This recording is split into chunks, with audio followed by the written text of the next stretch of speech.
Hi everyone and warm welcome to the second day of the 24th annual convention. 24வது வருடாந்திர கன்வென்ஷனுடைய நற்செய்தி கூட்டத்தினுடைய இரண்டாவது நாளுக்கு வந்திருக்கக்கூடிய உங்கள் யாவரையும் ஆண்டவராகிய இயேசு கிறிஸ்து நாமத்திலே வாழ்த்தி வரவேற்கிறேன். The annual convention is a celebration time for SI BBC.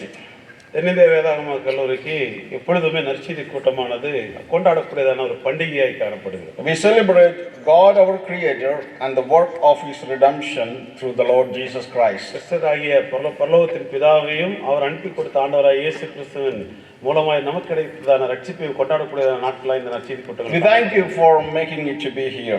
ஆகவே நீங்கள் எங்கள் மத்தியில் வந்ததற்கு நாங்கள் நன்றி செலுத்துகிறோம். It's a time of immense joy for us as we have you all. நீங்கள் எல்லாரும் எங்கள் மத்தியிலே வந்திருப்பதை பார்க்கும்போது எங்களுக்கு மிகுந்த சந்தோஷமா இருக்கின்றது. God spoke to us last night. நேற்றைய தினத்திலே ராத்திரி நம்முடைய மத்தியிலே ஆண்டவர் பேசினார். And He will do the same tonight. அதை மறுபடியும் ஆண்டவர் இந்த நாளிலும் செய்து காண்பிப்பார். It's my pleasure to introduce the speaker. இந்த நாளிலே செய்தியாளரை உங்களுக்கு அறிமுகப்படுத்தல நான் சந்தோஷம் அடைகின்றேன். The speaker is Professor Joy John.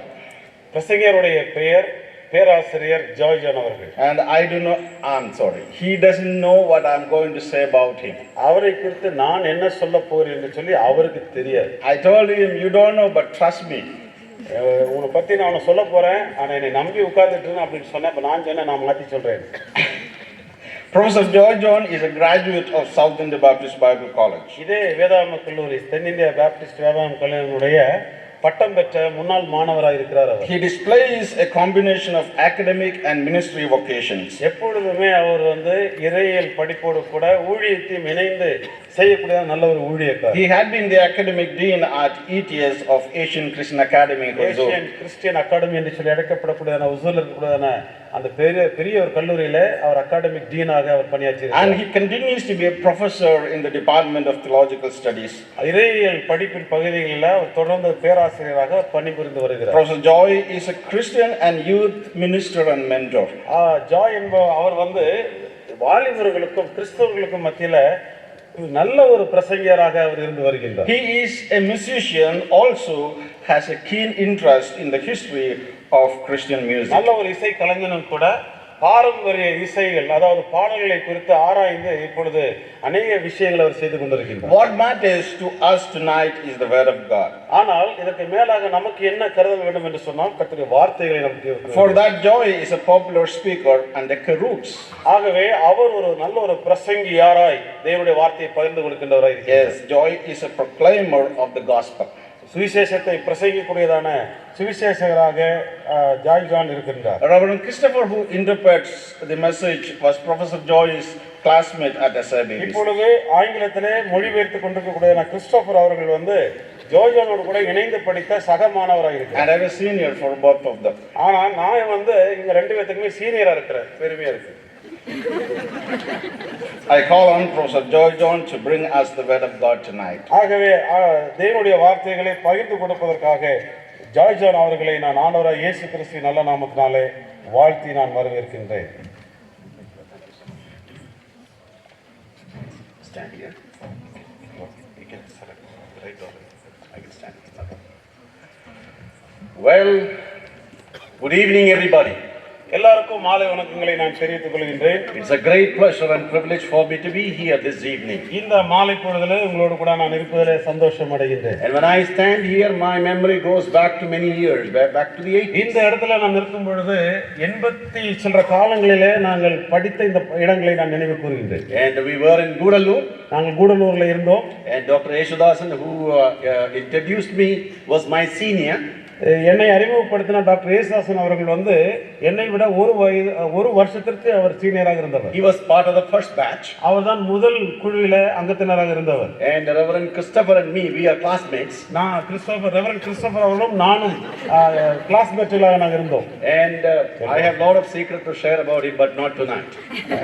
இந்த மொழிபெயர்க்கிறது குறித்து நிறைய ரகசியங்களை சொல்றதுக்கு என் மனசுல இருக்கு, ஆனா நான் இப்ப சொல்ல போறதில்லை. I still remember the time we used to preach on streets in Gudalur and Orissa and different parts of Kerala. இதை போலவே நாங்கள் இருவருமாக கூடலூர் தெருக்களிலும் ஒரிசா மாநிலத்திலும் தெருக்களிலே காடுகளிலே நின்று நாங்கள் பிரசங்கித்ததை இப்பொழுது நான் நினைத்து பார்க்கின்றேன். And the message is the same. அன்றைக்கு பேசின செய்தி இன்றைக்கு பேசுகிற செய்தி ஒன்றுதான். The content is the same. அதனுடைய உள்ளடக்கம் ஒன்றுதான். The passion is the same. அதனுடைய எதிர்பார்ப்பும் ஒன்றுதான். ஆழமான கருத்து We ஒன்றுதான். keep repeating, preaching the same gospel. எந்த சுவிசேஷத்தை நாங்க திருப்பி திருப்பி பேசிக் கொண்டிருக்கிறோம்.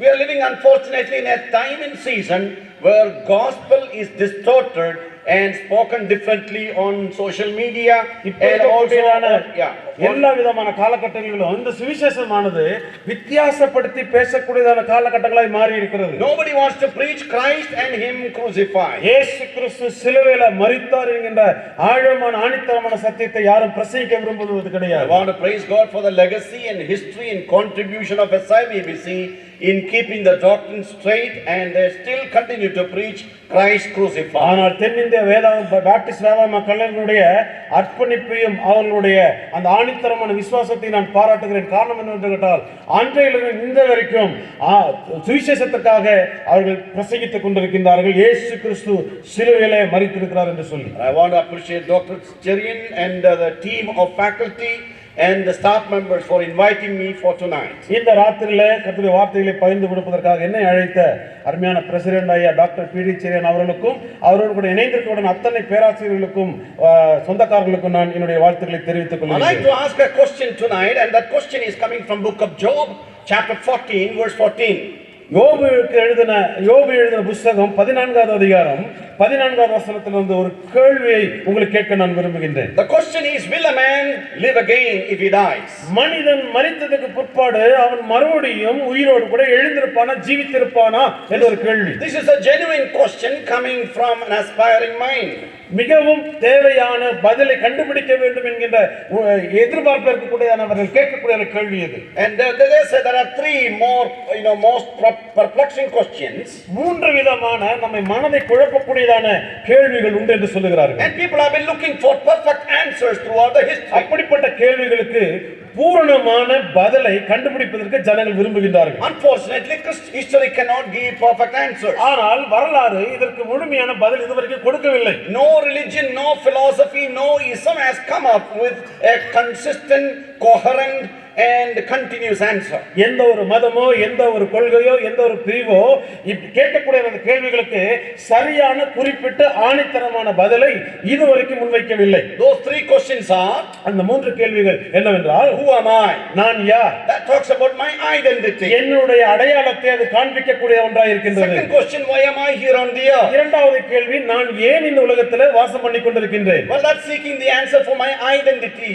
மறுபடியும் நான் இந்த உலகத்தை என்ன அடையாளப்படுத்துகிறேன் என்பதும் நிர்வகிக்கப்படுகிறது. And third question is, where do I go from here after I die? மூன்றாவது கேள்வி, நான் மரித்ததற்கு பிற்பாடு நான் எங்கு செல்ல இருக்கின்றேன்? That is a question on my destination. அது என்னுடைய முடிவை குறித்து சொல்லக்கூடியதான ஒரு பதிலாக இருக்கின்றது. See, my identity, என்னுடைய அடையாளம், and my purpose, என்னுடைய நோக்கம், and my destiny. என்னுடைய முடிவு காலம், மூன்று கேள்விகள். Who am I? நான் யார்? Why am I இந்த here? இடத்துல நான் ஏன் இருக்கிறேன்? Where do I go from நான் here?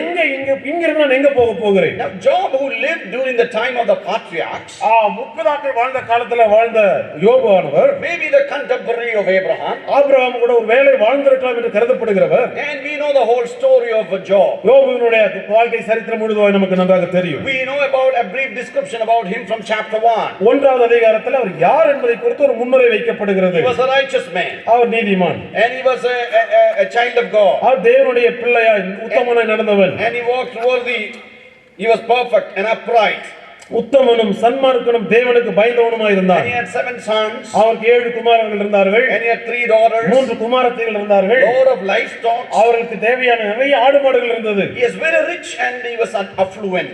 பெரிய ஒரு மனிதனாக சம்பத்து நிறைந்தவனாய் காணப்பட்டிருந்தார். Then something happens in heaven. ஆனால் பரலோகத்தில் ஏதோ ஒன்று நடந்து கொண்டிருக்கின்றது. You know, Satan comes to the presence of God, சாத்தான் தேவனுடைய பிரசன்னத்துக்கு வருகின்றான். and the Lord is asking Satan, சாத்தானை பார்த்து தேவன் கேட்கின்றார், whence comest thou? Where are you coming from? சாத்தானே நீ எங்கே இருந்து வருகின்றாய்? He said, well, going to and fro on the earth and from walking up and down. நான் உலகம் முழுவதும் சுற்றி நடந்து நான் அங்கும் இங்கும் சுற்றி திரிந்து நான் வருகிறேன் என்று சொல்லுகிறான். And Lord is asking, have you considered or cast your eyes upon Job my servant? அப்பொழுது கர்த்தர் சாத்தானை நோக்கி, என் தாசனாகிய யோபுவின் மேல் கவனம் வைத்தாயோ என்ற கேள்வியை கேட்கின்றார். He said, oh, you have covered him. அப்ப இவர் சொல்லுகிறார், சாத்தான் சொல்லுகிறான், நீ அவனை சுற்றிலும் வேலையெடுத்து You are வைத்திருக்கிறீர், protecting him. அவனை காப்பாற்றிக் கொண்டிருக்கின்றீர். You take away all your walls of protection and I'll show who he is. அவனிடத்திலிருந்து உம்முடைய பாதுகாப்பின் வளையத்தை எடுத்து போடும், நான் யார் என்று காண்பிக்கிறேன் என்று The சொல்லுகிறார். Lord's opinion is that he is a perfect and upright man, one that fears God. அவன் தேவனுக்கு பயந்தவனும் சன்மார்க்கனும் உத்தமனும் அவன் கர்த்தருக்கு பிரியமானவனுமாய் இருந்தான் என்று வேதம் சொல்லுகிறது. You know, God himself says that I know him. தேவனே சொல்லுகிறார், இந்த யோபு எனக்கு நன்றாக தெரியும். He hates evil. அவன் பாவத்துக்கு எதிராக He இருக்கிறவன், walks upright. அவன் நேர்மையாக வாழ்கிறவன், He fears me. அவன் எனக்கு பயப்படுகிறவன் என்று இயேசு ஆண்டவர் சொல்லுகிறார். You know what a great testimony that the Lord is giving. தெய்வம் எப்படிப்பட்ட ஒரு நல்ல சாட்சி அவனுக்கு கொடுக்கிறார் My பாருங்க. dear friend, அருமையானவர்களே, if God were to write a certificate about you, இப்போ உங்களை குறித்து ஆண்டவர் ஒரு நற்சாட்சி பத்திரத்தை எழுதணும்னு சொன்னா என்ன எழுதுவார்? what would he write? அவர் என்ன எழுதுவார்? What will be the qualifiers he will be using? இப்போ உங்களை குறித்து என்னை குறித்து அவர் எழுதுவார் என்று சொன்னால் என்ன அவர் எழுதுவார்? என்ன தகுதி எழுதுவார்? What description he has to say about us? இப்போ நம்மை குறித்து ஆண்டவர் என்ன எழுதுவார்? God says he's a nice man, he's an upright man, righteous man. அவன் தேவனுக்கு பயந்தவன், சன்மார்க்கன், நீதி நடப்பிக்கிறவன் என்று சொல்லுவாரா? You know what Satan says? அவன் சாத்தான் என்ன தெரியுமா சொல்லுகிறான்? Because you are, keeping him such a way. ஆண்டவரே, அவனை அப்படி வெச்சிருக்கீங்க, அதனால தான் அவன் அப்படி இருக்கிறாங்க. He has money, அவனுக்கு பணம் இருக்கு, he has wife, அவனுக்கு he பணம் has உண்டு, 10 children. 10 பிள்ளைகள் உண்டு. He's a very influential guy. அவன் இந்த உலகத்துல சம்பத்து நிறைந்தவன், ஆஸ்தி நிறைந்தவன். See, when everything is okay, everybody will be happy. எல்லாம் நல்லா இருந்துச்சு, எல்லாம் சந்தோஷமா இருப்பாங்க.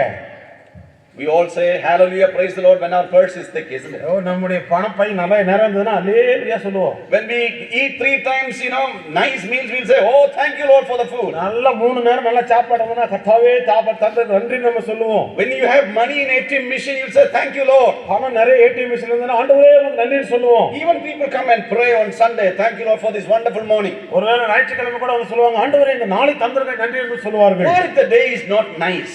ஒருவேளை அந்த நாட்டு நல்லா இல்லை என்றாலும் கூட சொல்லுவார்கள் இல்லையா? What if the doctor says you have cancer? இப்போ ஒருவேளை அந்த டாக்டர் வந்து உங்களுக்கு கேன்சர் இருக்குன்னு சொன்னா என்ன சொல்லுவீங்க? What if you lose all your money? உங்களுடைய பணத்தை எல்லாம் தொலைச்சு போட்டீங்க என்ன சொல்லுவீங்க? What happens if you lose your property? உங்களுடைய சொத்தை நீங்க இழந்தீங்க என்ன சொல்லுவீங்க? Will you have the same fear for God and love for God? தேவனுக்கு அதே பயம், தேவனுக்கு அதே நன்றி உங்களுடைய உள்ளத்திலிருந்து வருமா? God says, I can count on my servant Job. I trust him. He will cling on to me. யோபுக்கு என்ன நடந்தாலும் என்னுடைய தாசனாய யோபுவை குறித்து எனக்கு தெரியும், அவன் என்னை பற்றிக்கொள்வான் என்று சொல்லுகிறார். Satan says, no, I don't trust that. சாத்தா சொல்றான், அதை நான் நம்ப போறதில்லை. You just touch him, then I will show. அவனை தொட்டு பாருங்க, நான் யாருன்னு காமிக்கிறேன். Okay, God said deal. அப்ப சரி, ஓகே, டீல் பண்ணலாம். God said you can do anything but don't touch his body. Don't kill him. அவனை என்ன வேணாலும் பண்ணிக்கோ, உயிரை மட்டும் விட்டுரு. You know what happened? என்ன நடந்தது தெரியுமா? He loses everything one after another. ஒரு விஷயம் ஒவ்வொன்றாக அவன் இழந்து God கொண்டிருக்கிறார். gives permission to Satan so that he can go through all the trials of life. எல்லா விதமான குடும்ப கஷ்டத்தின் ஊடாக சாத்தான் ஒவ்வொன்றாக செய்வதற்கு ஆண்டவர் அனுமதி கொடுக்கிறார், அதை அவன் செய்து காண்பிக்கின்றார். You know, book of Job is such a great book that answers the oldest question, theodicy. If there is a good God, why there is evil? ஒரு பெரிய நல்ல ஒரு ஈரியல் கேள்வியை குறித்து இந்த யோபு பதில் நமக்கு சொல்லுகிறது. கேள்வி கேட்கின்றது, ஒருவேளை தெய்வம் மிகவும் நல்லவராக இருந்தால் பின்பு ஏன் நமக்கு இப்படிப்பட்டதான கஷ்டங்களை அவர் அனுமதிக்கிறார்? ஏன் இப்படி பிரச்சனைகள் வருகிறது? That's why even in many universities they study the book of Job as part of their education. அதனால தான் அநேக கல்லூரிகளில அவருடைய பாடத்திட்டத்தில் இந்த யோபுவை ஒரு புத்தகமாக படிப்பாய் வைத்திருக்கின்றார்கள். Because people want to know the answer to that question, why do innocent people struggle? ஏன் என்று கேட்டால் பொதுவான ஜனங்கள் ரொம்ப எப்படி சொல்றது, ஜனங்கள் ஏன் இவ்வளவு கஷ்டப்படுகிறார்கள்? There was a guy by the name Johnny, ஜோனின்னு சொல்லி ஒருத்தர், a little boy. ஒரு சின்ன பையன். He was admitted in the hospital. He was in the ICU. அவர் ஹாஸ்பிடல்ல அட்மிட் பண்ணிருந்தாங்க, ஐசியூல வச்சிருந்தாங்க. And pastor came to visit him. Pastor வந்து பார்க்க வந்தார். He said, Johnny, how do you do? Johnny எப்படி இருக்கறாய்? He said, first time I'm in the hospital. அவர் சொல்றான், pastor நான் தான் ஃபர்ஸ்ட் டைம் நான் ஆஸ்பத்திரிக்கு வந்திருக்கேன். Heavy pain. ரொம்ப கஷ்டமா இருக்கு, வேதனை ஜாஸ்தி. And I'm very tired. நான் ரொம்ப சோர்ந்து இருக்கேன். I don't know why God is doing this to me. ஏன் எனக்கு ஆண்டவர் செய்யறாரு எனக்கு தெரியல. Pastor said, பாஸ்டர் சொன்னார், Johnny, I want to know. Johnny, நான் உனக்கு ஒரு விஷயத்தை சொல்றேன். God is good to you. தேவன் உனக்கு நல்லவராய் இருக்கிறார். But Johnny said, அப்ப ஜானி சொல்லுகிறான், I was never bad to him. நான் ஆண்டவருக்கு கெட்டவனா இல்லையே, அப்படியே ஆண்டவர் எனக்கு மோசமான செய்கிறார் அப்படின்னு கேட்டான். Sometimes you ask the same question, isn't it? அது போல தான் நாமும் சில வேளை கேள்வி கேட்போம். I go to church, நான் சர்ச்சுக்கு I போறேன், support missionaries, நான் மிஷனரிகளுக்கு உதவி செய்கிறேன், I'm living a decent life, நான் நல்ல வாழ்க்கை வாழ்ந்து I'm கொண்டிருக்கிறேன், helpful to my neighbors, பக்கத்து வீட்டுக்காரங்க உதவி செய்கிறேன், and I'm living a decent life. நல்ல ஒரு வாழ்க்கை I வாழ்றையா, have a good family life. நல்ல ஒரு குடும்ப வாழ்க்கை உண்டு. I go to church every week. ஒவ்வொரு வாரமும் நான் சபைக்கு I போகிறேன், read the Bible. நான் வேதத்தை வாசிக்கிறேன், I pray. நான் ஜெபம் பண்றேன், I worship. நான் ஆராதிக்கிறேன். Why do I have struggle? எனக்கு ஏன் இந்த பிரச்சனை வருது? Why sickness? எதுக்கு நோய் வருது? Why I have, financial difficulties? எதுக்கு எனக்கு பண பிரச்சனைகள் வருகிறது? Why do I have opposition in the world? இந்த உலகத்துல ஏன் எனக்கு எதிர்ப்புகள் வருகின்றது? These are very human questions. இதெல்லாம் மனிதத்துல நம்ம கேட்கக்கூடிய கேள்விகள். One question that Job is asking is why? அப்போ யோபு கேட்கக்கூடிய ஒரே கேள்வி ஏன் ஏன் ஏன் என்ற கேள்வி. Why now? ஏன் இப்போ? Why this? ஏன் இப்போ இதுக்காக இப்பொழுது? And why me? ஏன் நான் இப்போ? He's a nice man. நல்ல ஒரு மனுஷன் தான். God himself gave a clean chit.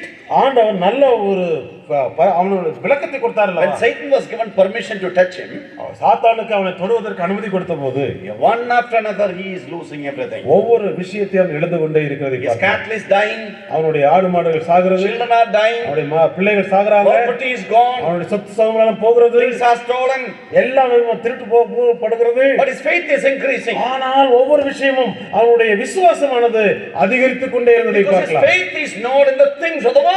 காரணம் அவனுடைய விசுவாசம் இந்த உலகத்தின் மேல் இல்லாமல் இருந்தது. Satan knew his heart is not on the property. அப்போ சாத்தானுக்கு தெரிஞ்சு போச்சு இவனுடைய இருதயம் இந்த சொத்தின் மேல இல்லை என்பதை அவன் He கண்டுபிடித்தான். loves Yahweh more than the property. இந்த உலகத்தில் சொத்தை காட்டிலும் யாகுவே தெய்வத்தை அவன் நேசிக்கிறான் என்று He சொல்லி loves கண்டுபிடித்தான். Yahweh more than the cattle. இந்த மாடுகளை காட்டிலும் யாகுவே தேவனை நம்புகிறான் என்று சொல்லி He கண்டுபிடித்தான்.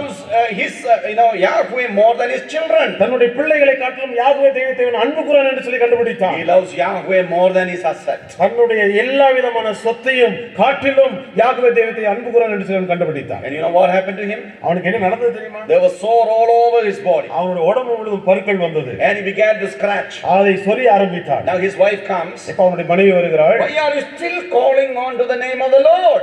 ஏன் மறுபடியும் ஆண்டவரே நீ கூப்பிட்டு இருக்கிற? Look what your God has done. ஆண்டவர் உனக்கு என்ன செஞ்சா நீ பாரு.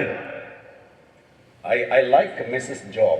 எனக்கு அந்த அருமையான அம்மாவுடைய அந்த குணச்சித்திரம் எனக்கு ரொம்ப பிடிச்சிருக்குது. She is giving another certificate. இப்ப அடுத்த ஒரு சான்றிதழை கொடுக்கிறாள் பாருங்க. God gave a certificate. தேவன் ஏற்கனவே ஒரு சான்றிதழை கொடுத்திருக்கிறார். His wife says, இப்போ மனைவி என்ன சொல்றாள்?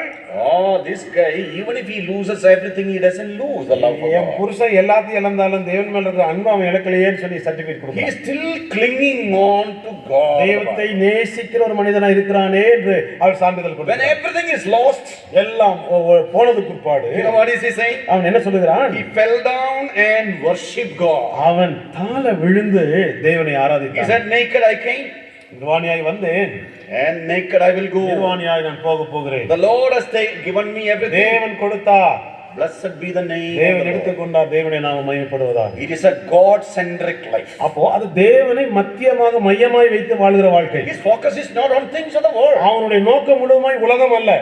But still he has a question, Lord, why it is happening to me? ஆனால் எனக்கு ஏன் அப்பா இந்த மாதிரி நடக்குது அப்படிங்கிற கேள்வி வருகிறது. He lost everything, எல்லாம் இழந்து போனான், including the emotional support of his wife. தன்னுடைய மனைவி ஆறுதல் கொடுக்க வேண்டியதான அந்த இதை கூட அவன் இழந்து போனான். You know, the best certificate about any man can be given by his wife. ஆமா, ஒரு மனைவியினால் மட்டும்தான் தன்னுடைய கணவனை குறித்து நல்ல ஒரு சான்றிதழை கொடுக்க முடியும், வேற யாராலும் கொடுக்க முடியாது. Sometimes you say about somebody, he's so kind, very helpful, he's down to earth, blah blah. You can add on things. நீங்க மற்றவர்களை குறித்து சொல்லும்போது அவர் நல்லவங்க, வல்லவங்க, போதுமானவங்க அப்படிங்க இப்படிங்கன்னு நிறைய நீங்க பலபலன்னு சொல்லலாம். But if you ask his wife, ஆனா பொண்டாட்டி போய் புருஷனை பத்தி கேளுங்க, she would say, I totally disagree. அவரீங்களா கேளுங்கன்னு சொல்லி நீங்க அவருக்கு நல்ல ஒரு சர்டிபிகேட் கொடுப்பீங்க. We know some people who are very angelic in the church. சிலர் பாருங்க சர்ச்சுக்கு வரும்போது தேவதூதன மாதிரி வருவாங்க. But when they are at home, they are like devils. They topple the house upside down. வீட்டுக்கு போனா சாத்தானா மாறிடுவாங்க, வித்தியாசமா மாறிடுவாங்க. Only wife who is sharing the same roof knows the real character of a person. அப்போ ஒரு மனிதனுடைய நல்ல சுபாவத்தை வீட்ல இருக்கிற மனைவிக்கு தான் சொல்ல முடியும், அவன் ஜாத்தானா அல்லது அவன் தூதானா. Such a wife says, I give a clean check to Job. அப்போ இந்த மனைவி நல்ல ஒரு சான்றிதழை யோபுவுக்கு கொடுக்கிறார். And Job has 3 friends. யோபுவுக்கு 3 நண்பர்கள் இருக்கிறார்கள். They come and sit there for 7 days without talking anything. 7 நாள் வந்து உட்கார்ந்து அமைதியா பார்த்துக்கிட்டே இருந்தாங்க. ஒரு வார்த்தை கூட What to பேசல. say? என்ன சொல்ல முடியும்? How to comfort? எப்படி ஆறுதல் படுத்த முடியும்? Oh brother, we sympathize with you. அப்பா நண்பரே உங்களோட கூட நான் வேதனைப்படுகிறேன். That will not comfort. அது ஒரு ஆறுதல் கொடுக்காது. Property is not important. God is important, you know. இந்த சொத்து நமக்கு சரியில்லை. ஆண்டவர் தான் நமக்கு வேணும். That will not comfort. அது ஒரு வயன சொல்றதுக்கு நமக்கு ஆறுதல் கொடுக்காது. I'm so sorry to know that all your 10 children died. 10 பிள்ளைகள் செத்து போயிட்டாங்க. அது ரொம்ப கஷ்டமா இருக்கு. No, we don't know the mind of God. தேவனுடைய He is sovereign. அவர் வல்லவர். He will do whatever he wants. அவர் எல்லாம் வேணும் எல்லாம் செய்வார். He has a purpose in all this evil. இதெல்லாம் செய்வதில் அவருக்கு ஒரு சித்தம் இருக்கிறது. But that will not comfort him. அப்படி சொன்னாலும் கூட ஆறுதல் கொடுக்க முடியாது. I find that your health is affected. ஒருவேளை உங்களுடைய சரீரம் இப்படி மோசமாயிருச்சேப்பா. You know, your wounds all over your body. உங்களுடைய உடம்பு மொத்தம் இப்படி புண்ணா இருக்குதே. I feel sorry for you. உனக்கு ரொம்ப But பரிதாபப்படுறேன். someday the Lord will heal you. கண்டிப்பா ஒரு நாள் ஆண்டவர் சூக்கு கொடுப்பார். You know, God is doing everything for good purpose. ஆண்டவர் எல்லாத்தையும் நன்மைக்காக தான் செய்கிறார்னு சொல்லி ஆறுதல் கொடுத்திருக்கலாம். But such words of comfort will never comfort a person. ஆனால் அப்படிப்பட்ட ஆறுதலான வார்த்தைகள் முழுமையா ஒரு மனுஷனை ஆறுதல் படுத்தாது. All these comforting friends came and they were adding more trouble, you know, more oil to the fire. ஆறுதல் கொடுக்க வந்தவங்க தீயை ஊத்துனாங்க. மறுபடியும் அதிகமான வேதனைகளை கொண்டு வந்தார்களாம். And they said, you know, instead of nuthetic counseling, you have come for pathetic counseling. Dr. Yeshua knows what I'm saying.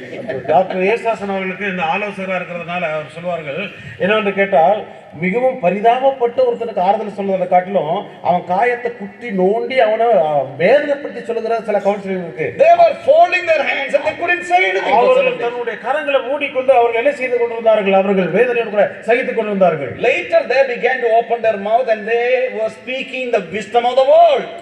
7 நாள் கழிச்சு வாயை திறந்தாங்க பாருங்க. உலகத்துல இருக்கிற அத்தனை விஷயத்தையும் அவங்க பேசுறாங்க. And God was not happy with them. அவர்களோடு கூட தேவன் சந்தோஷப்படவில்லை. Job had only one question. யோபுக்கு ஒரே ஒரு கேள்விதான் இருந்தது. Why? ஏன்? Why? ஏன்? Why me? Why this? Why now? இது ஏன் எனக்கு வந்தது? ஏன் எனக்கு இப்படி வந்தது? இப்பொழுது ஏன் வந்தது என்று கேள்வி கேட்கிறார். If you read the book of Job, யோபுவை நீங்கள் படிப்பீர்கள் என்று சொன்னால் God is asking 110 questions. 110 கேள்விகளை தெய்வம் கேட்கிறார் என்று அந்த வேத புத்தகத்தில் பார்க்கலாம். Where were you when I put foundation for the world? இந்த பூமிக்கு நான் அஸ்திவாரம் போடும்போது நீ எங்க இருந்தாய்? Do you know how to hook a Leviathan? லேவியதான் என்கிறவருக்கு மூக்கணாங்கயிறு போட முடியுமா? Do you know where the cloud is moving? எங்க இந்த மேல பார்க்கக்கூடிய மேகங்கள் போகிறது உங்களுக்கு Do you தெரியுமா? know the delivery time of wild goat? காட்டு பெண் மான்கள் ஈனக்கூடிய காலத்தை நீ அறிவாயோ? You know, he is quizzing Job. யோபு கேள்வி கேட்கிறார். அதிகமா கேள்வி கேட்கிறார். 110 questions he is asking. 110 கேள்வி கேட்கிறார். Questions about sky, வானத்தை பற்றிய கேள்விகள், about rain, மழையை பற்றிய about கேள்விகள், cloud, மேகத்தை குறித்து, about wind, காற்றை குறித்து, about forest, காட்டை குறித்து, about birds, பறவைகளை குறித்து, about animals, மிருகங்களை குறித்து, about the earth, பூமியை குறித்து, about the globe. இந்த உலகத்தை குறித்து He says, I don't know. கேட்க யோபுக்கு தெரியாதுன்னு சொல்லிட்டுங்கிறார். And God gives him an F for the quiz. அப்போ யோபு நீ பரீட்சையை தோத்து போயிட்டேன்னு சொல்லி ஒரு F கொடுத்தாரு அவன். You know what is F, isn't it? Fன்னு உங்களுக்கு தெரியும் தானே? Do you get F in SIBBC? Yeah? மோசம். Yeah. I tell my students, நான் என்னுடைய மாணவர்களுக்கு நான் சொல்லுவேன், if you get F in my course, என்னுடைய பாடத்துல நீ Fன்னா ஃபெயில் மார்க் உனக்கு கிடைக்குதுன்னு வச்சா it is not fail. அது நீ ஃபெயில் அல்ல. That F means Fன்னா further fellowship with the professor. தொடர்ந்து நீ ஆசிரியரோட கூட நீ ஐக்கியம் கொள்றதுக்கான ஒரு பாக்கியத்தை நீ பெற்று Because you don't know the answer. ஏன்னா உனக்கு பதில் தெரியாது இல்லையா? No, here God says, இங்க தேவன் என்ன சொல்லுகிறார்? Job, you don't know anything about the nature. யோபு உனக்கு இயற்கை குறித்து ஒண்ணுமே தெரியல. You don't know anything about the forest. இந்த காட்டை குறித்து ஒண்ணுமே உனக்கு தெரியல. No idea about the ocean. சமுத்திரத்தை குறித்து உனக்கு ஒண்ணும் தெரியல. You don't know what is happening in the universe. இந்த அண்ட சராசரத்துல என்ன நடக்குதுன்னு உனக்கு தெரியல. And God says one statement. ஆனால் ஒரு விஷயத்தை ஆண்டவர் சொல்லுகிறார். Shut up, I am sovereign God. வாயை மூடிட்டு நான் தான் சர்வ வல்லமையுள்ள I know what I am doing. நான் என்ன செய்கிறேன் என்பது எனக்கு தெரியும் என்று சொல்லுகிறார். What a fantastic book where you understand the sovereignty of God displayed in nature and in life of people. தேவனுடைய சர்வ அதிகாரத்தின் அந்த வல்லமையை இந்த புத்தகத்துல தான் வல்லமையை உங்களால கண்டுகொள்ள முடியும். And that man is asking, will a man live again if he dies? அப்படிப்பட்ட ஒரு நிலைமையில தான் யோபு கேட்கிறார், மனிதன் மரித்ததுக்கு பிற்பாடு அவன் உயிரோடு கூட இருக்க முடியுமா? So all 10 beloved children died. 10 பிள்ளைகள் மரித்து போனாங்க. Oh, that's quite unthinkable. அது நம்ம நினைச்சு கூட பார்க்க முடியாத ஒரு There's விஷயம். not even one spare that he can go to and hug. ஒரு பையனாவது பிள்ளையாவது பாக்கி இருந்து ஆறுதலுக்காய் போய் கட்டிப்பிடித்து அழுவதற்கு அவன் இல்லாமல் போனார்கள். Wife is not giving emotional support. அங்க இருக்கக்கூடிய மனைவியும் உணர்வு ரீதியாக எந்த விதத்திலும் அவன் உதவி செய்யவில்லை. And he is also physically affected. மறுபடியும் சரீர பிரகாரம் அவர் பாதிக்கப்பட்டிருக்கிறார். And he feels that he is also going to die. அவனும் மரிக்க போகிறான் என்ற ஒரு எண்ணம் வந்து விட்டது. So there's a philosophical question. அப்ப அங்க ஒரு தத்துவ ரீதியான ஒரு கேள்வி உண்டு. It is also a theological question. அது ஒரு இறையியல் கேள்வியும் கூட. It's a question of humanness. Man- God, will a man live again if he dies? மனிதனை குறித்து மனிதன் மரித்ததுக்கு பிற்பாடு அவன் உயிரோடு கூட இருக்க முடியுமா? Nobody has answered. ஒரு மனுஷனுக்கும் பதில் இல்லை. Science is trying hard that they can lengthen the life. மனுஷர் அதாவது விஞ்ஞானமானது மனிதனுடைய வாழ்க்கையை கொஞ்சம் நீடிக்கலாம் என்று சொல்லி தான் கண்டுபிடிக்கிறார்கள். Walter was a very well-known atheist in Europe. ஐரோப்பாவில் வால்டர் என்பவர் தேவனை மறுதலிக்கிற ஒரு மனிதனா இருந்தார். But he had a very terrible death. ஆனால் அவனுடைய மரணம் மிக கொடூரமான ஒரு மரணமா இருந்தது. They all wanted to live longer. அவர்கள் எல்லாம் நிறைய நாட்கள் வாழணும்னு சொல்லி ஆசைப்பட்டாங்க. There are lots of people who want to live longer. இந்த உலகத்துல நீடித்த நாட்கள் வாழணும்னு சொல்லி ஆசைப்படுகிற ஜனங்கள் உண்டு. One of the famous atheists, ஒரு மிக விசேஷமான ஒரு நாஸ்திகன், when he was dying, அவன் he மரிக்கும்போது was in the hospital. அவன் ஆஸ்பத்திரியில He இருந்தான். was given morphine for pain, as a painkiller. அவனுக்கு வந்து அந்த வேதனையை குறிக்கக்கூடிய மாத்திரைகளை கொடுத்தார்கள். And he asked the doctor, அவன் டாக்டர்கிட்ட பார்த்து "Doctor, கேட்டான், I can give you all the assets I have earned. Doctor, என்னுடைய சொத்து எல்லாத்தையும் உனக்கு நான் எழுதி வைக்கிறேன். Can you extend 6 more months?" என்னுடைய வாழ்க்கை ஒரு 6 மாசம் கூட நீடித்து வைக்க முடியுமா உன்னால? People want to live longer. நான் நீடித்த நாட்கள் வாழணும்னு சொல்லி ஆசைப்படுறாங்க. Best food, நல்ல சாப்பாடு, best exercise, நல்ல உடற்பயிற்சி, best medicine, நல்ல மருந்துகள், best vaccination. நல்ல ஊசி போட்டுக்கிறாங்க. You know what happened in 2 years when the whole earth was frozen because of the COVID? கோவிட்னால பாதிக்கப்பட்ட போது இந்த 2 வருஷம் பூமி முழுவதும் என்ன நடந்ததுன்னு உங்களுக்கு தெரியுமா? Social distance. எல்லா ஜனங்கள் தள்ளி நில்லுங்க, தள்ளி சமூக gap வேணும்னாங்க. Everybody was, covering their nose. எல்லாருடைய மூக்குகளையும் வந்து மாஸ்க் போட்டு வச்சிருந்தாங்க, முகமூடியில போட்டிருந்தாங்க. There are 100 people gathering in one place. 100 பேர் ஒரு இடத்துல கூடுறாங்க என்றால் If somebody is sneezing, all 100 will disappear. ஹச்சினோட எல்லாம் ஓடி போயிடுவாங்க. Because they're all scared. ஏன்னா எல்லாருக்கும் பயம். The whole world was affected by that virus. காரணம் அந்த கிருமினால உலகமே பாதிக்கப்பட்டது. These 2 years taught man that man is helpless. He cannot do anything. 2 வருஷத்துல மனுஷன் கண்டுபிடிச்ச ஒரே விஷயம், மனுஷனால எதுக்கும் உதவி செய்ய முடியாது, அவனுக்கு ஒரு உதவி இல்லை என்பதுதான். Yes, man can go from earth to moon and back. மனுஷனுக்கு வேணா பூமியில இருந்து நிலாவுக்கு போயிட்டு மேல இருந்து கீழே வரலாம். He can send a satellite to the air. மேல பெரிய ஒரு ராக்கெட்டை கூட மேல விடலாம். He can learn about moon and other stars. எல்லா விதமான மேல கூட விண்கோள்களை அவன் கண்டுபிடிச்சு அவன் ஆராயலாம். His science might grow well. விஞ்ஞானம் பெரிதாய் வளரலாம். His technology can be advanced. தொழில்நுட்பங்கள் பெருகி வரலாம். And everything, technology is growing so well. தொழில்நுட்பங்கள் பாருங்க பெருகி வளர்ந்து கொண்டிருக்கின்றது. The man is thinking that he can even replace God. சிலவங்க நினைக்கிறாங்க தெய்வத்தை கூட மாற்றி வைக்கலாம் நினைக்கிறாங்க. There's a writer known as Harari. ஹராரி என்கிற ஒரு எழுத்தாளர் உண்டு. And he has written a book known as Dio Homo. Dio Homo அப்படிங்கிற Dio Homo is about man becoming God. Dio Homos சொல்றா மனிதன் தெய்வமாக மாற முடியும் என்கிற கருத்தில் எழுதப்பட்டதான ஒரு புத்தகம். Everything is developing.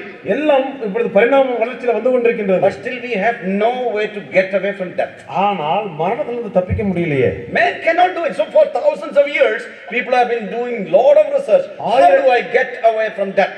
ஆயிரக்கணக்கான வருஷங்கள் இந்த மரணத்திலிருந்து எப்படி தப்பிக்க முடியும் என்று சொல்லி மனிதர்கள் ஆராய்ந்து கொண்டே இருக்கின்றார்கள். There are ways that you can look young. ஒருவேளை நீங்க வந்து இளமையா இருக்கிறதுக்கு பல வழிகளை நீங்க கண்டுபிடிக்கலாம். But you cannot avoid getting old. ஆனால் நீங்கள் வயதானவரை யாராலும் கட்டுப்படுத்த முடியாது. Have you seen little children? சின்ன குழந்தைகளை பார்த்திருக்கீங்களா? They take sketch pen. சின்ன ஸ்கெட்ச் பென் எடுத்து And they draw in a mustache. சின்ன குழந்தைகள் வந்து மீசை வரைஞ்சி அப்பா அம்மா மட்டும் விளையாடுவாங்க. When they are small, சின்ன குழந்தைகளா இருக்கும்போது they want to grow big. அவங்க வந்து பெருசாகணும்னு ஆசைப்படுவாங்க. Little girls will take a scarf. சின்ன பிள்ளைகள் எல்லாம் பெண் பிள்ளைகளை பாருங்க ஒரு ஸ்கார்ப் எடுத்துக்குவாங்க. and they wear like saree அவங்க ஒரு saree மாதிரி போட்டுக்குவாங்க. and act like mummy. அவங்க வந்து அம்மா மாதிரி நடப்பாங்க. The little girl wants to be a mother. சின்ன குழந்தை வந்து அம்மா மாறணும்னு சொல்லி அவளுக்கு ஆசை. The little boy wants to have muscle and mustache and he wants to act like a strong man. சின்ன சின்ன பசங்களுக்கு வந்து மீசையெல்லாம் வரைஞ்சு நல்ல பெருசா அவங்க அப்பா மாதிரி நடிக்கணும்னு ஆசை. But what happens when we become old? ஆனா நம்ம வயசான போது நமக்கு என்ன நினைக்கிறோம்? We want to go back to our young days. நம்ம சின்ன பிள்ளைகளா மாறணும்னு நம்ம நினைக்கிறோம். We want to dye our head. நம்முடைய முடியெல்லாம் வந்து கருப்பிடிக்கணும்னு சொல்லி And where does that look us? That will give a feeling that we are young.